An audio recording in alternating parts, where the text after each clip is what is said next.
Yeah, Coach, if you just want to Yeah. opening statement, and Well, I thought both teams competed and played hard. I thought the difference in the game was their ability to kind of make some shots, especially at the end of the clock. I think Meyer hit about 2 threes. He got fouled on, and maybe 3, and he had a floater as well too. And I thought Weatherspoon in the second half was pretty impressive. Like he took some things over and one-on-one play and made some hard shots as well too. I thought we were much better in the second half. We just got to shoot the ball better, a little bit more efficient on our field goal percentage. But hey, we battled. Just came up short. questions for Coach? What did you like about your team's fight back after going down pretty early in that placement with it? I think that's who we are. I think we got a bunch of guys that are competitive guys that fight. They're not going to quit. I think we got a lot of depth, so we can kind of keep the pressure on. And I think there's going to be different games where different guys step up in a big way. But I thought, Have and Hart and Patterson were all pretty effective. We probably need 1 or 2 more guys to get a little bit more. But Jay Sand gave us some really good minutes, especially defensively pressuring the ball. You mentioned Witherspoon. Were you expecting him to have the performance he did today, or was that something that kind of threw you off? I thought he was a good player. He's a freshman. You never know with freshmen, but I do think he was a talented player. We didn't know Cummings wasn't playing, so we kind of thought he was going to be the other guy. But I thought Weatherspoon really stepped up because Cummings was out. Maybe he does that anyway, but the ball's in his hands a lot more, so he's gotten more opportunity to do things. Were you pleased with your free throw percentage? I think you guys shot 18 for 21. Yeah.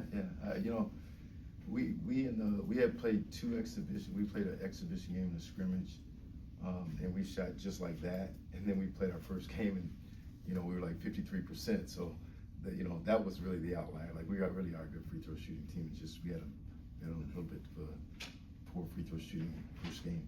Seemed like Pitt was able to do a lot of damage in the paint. Just what made them effective inside tonight? They're big. I mean, they got great size. I thought Salupa was actually more effective than I thought he'd be against us, especially in the first half. I thought we were much better against him in the second half. But Corin is a good player. Like he looks the part. He's got the ACC look and big, strong, athletic kid. And they do a good job. Like if you overhelp, you don't crack down. Like they do a good job of finding him around the basket. He's got good hands and he's pretty explosive around the rim. You play at Louisville November 24th. How does this game get you adapted for ACC play? I think I think this should help us. I really just thought we had a stretch where we took some hurried shots. We weren't as patient as we need to be on the offensive end. We went a little bit one-on-one in the first half, and really that little stretch of that's what I told my team. That little stretch where they kind of went from 4 to like 15. And then outside of that, it's a pretty even game. So I think we should learn from hey, we can just be consistent for 40 minutes and sustain good play. Give ourselves a chance. What makes a player like DeMarco Minor really tough to deal with, I guess, on both sides of the court? He's strong. He's got good speed. He's a 3-level scorer. He can shoot the 3, you get to the rim. He can shoot the pull-up. So, he's a tough guard. He's definitely got a little wiggle in his game too. So, I thought. We tried, our thing was try to just see if we didn't think they had a lot of depth there and just try to wear him down a little bit. And I thought, in the second half, maybe he wasn't quite as aggressive, but Weatherspoon was. So, we had to pick our poison. Anything else?